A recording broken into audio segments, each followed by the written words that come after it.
जय जगन्नाथ। आज मो पुअर गोटे इच्छा सकाल पुरु लगे गोटे से पिठा कर से पिठा कि पिठा करमी कि तो बुझी पारुनी लगे देखला कहूँ जे मैदा पिठा मत मैदा ना अटा कदली अच्छी ये नड़िया कोरी कारिकी रखी मैदा नथिबारु मु ता बदल नहीं अटा अटा सहित कदली नड़िया को चकटी देइछि चीनी भी पकई देइछि स्वाद अनुसार टिके लुण तापर चकटा चकटी कषारे पानी देबी।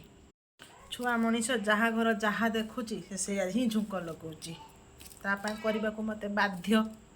देखते पूरा गोला गोली करदे आपको टे फुलवाई कि समय छाड़ीदबा। पिठा आरंभ करुची मो पिठा आसी जाइए बहुत टेस्टी लगुच कदलीर बास्नाटा आसुची भल।